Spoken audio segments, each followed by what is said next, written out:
पहले तो अपने ऊपर विश्वास करना सीखें कि हमारी चिकित्सा पद्धति में बहुत दम है। इसके दम के कुछ उदाहरण बताता हूं। जो भगवान राम के भाई लक्ष्मण बेहोश हो गए और सुषेण ने जब नाड़ी देखी, ये तो गया, अब बचने की कोई संभावना नहीं, तब हनुमान जी को कहा जाके लाओ जल्दी से, मैं कुछ देर तो जीवन बचा सकता हूं, बाकी आगे की गारंटी नहीं है। हनुमान जी गए, संजीवनी बूटी लेके आए और सुषेण ने संजीवनी सूंघाई, खिलाई नहीं, सूंघाई, और लक्ष्मण जीवित हो गए। तो कोई तो है दम भाई, ऐसा तो नहीं है सूंघने मात्र से वो जीवित हो गए। हम तो ये महाभारत की कहानी देखते हैं, युद्ध चला है और आप जानते हैं भयंकर युद्ध चला है। भारत के पिछले हजारों साल के इतिहास में सबसे भयंकर युद्ध हुआ है तो महाभारत का युद्ध हुआ है, जिसमें थोड़े बहुत नहीं लाखों लोग मारे गए।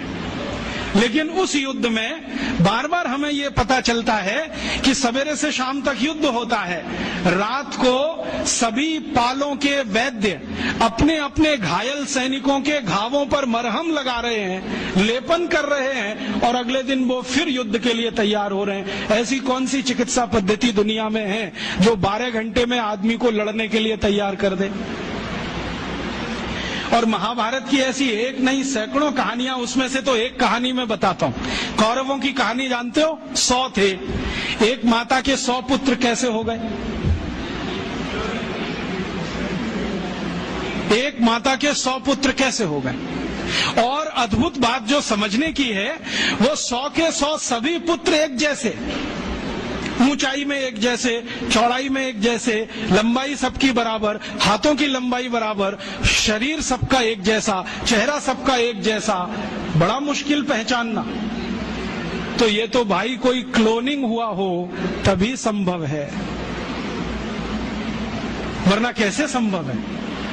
अभी तो हम प्राकृतिक तरीके से जानते हैं कि 2 ट्विंस भी पैदा हो जाएं तो एक जैसे नहीं होते, लेकिन कौरव तो सबके सब एक जैसे।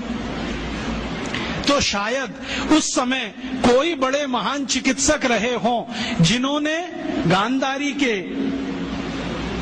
रक्त में से कुछ निकालकर क्लोन कर दिया हो, या उनके गर्भाशय से कुछ निकालकर क्लोन किया हो, उसमें से ये कौरव पैदा हुए हों।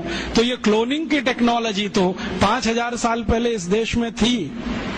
यूरोप तो अभी जान रहा है इसको, और यूरोप अभी तक भेड़ बकरियों पर प्रयोग कर रहा है। यहां तो आदमियों पर प्रयोग 5000 साल पहले हुआ। तो कोई तो दम होगा इसमें।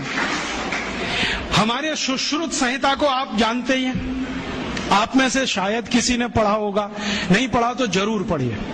सुश्रुत संहिता में बहुत साल से पढ़ता रहता हूं। हालांकि मेरा विषय तो इलेक्ट्रॉनिक्स है, लेकिन मुझे इसमें इंटरेस्ट है। जब जब मैं सुश्रुत संहिता पढ़ता हूं, माइक्रो लेवल पे जब जाओ तो इतने तरह के उपकरणों के वर्णन उसमें हैं, इतने तरह के उपकरणों के वर्णन है सर्जरी करने के लिए, क्या आश्चर्य होता है। अगर सुश्रुत संहिता से एक एक उपकरण को निकालकर लिस्ट बना दी जाए तो आज के आधुनिक सर्जरी में जितने उपकरण हैं उससे कम नहीं है। और उन उपकरणों को बनाने के लिए जो इस्तेमाल होने वाला मेटल है, फौलाद कहिए, वो सिर्फ आयरन नहीं है, ऐसा मेटल इस्तेमाल है जिसमें 7 धातुएं हैं ताकि उसमें जंग न लगे। और आज के जितने भी अच्छे से अच्छे सर्जरी के उपकरण भारत में हैं, सभी में जंग लगती है, लेकिन सुश्रुत के उपकरणों में जंग नहीं है। तो इतने तरह के उपकरण उस जमाने में बनते थे।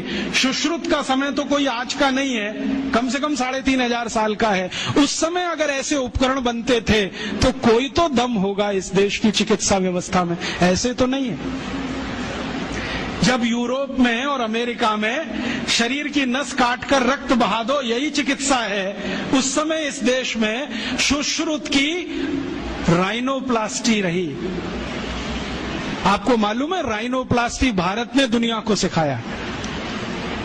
और राइनोप्लास्टी के भारत में 1500 से ज्यादा केंद्र थे अंग्रेजों की ईस्ट इंडिया कंपनी के आने के पहले तक।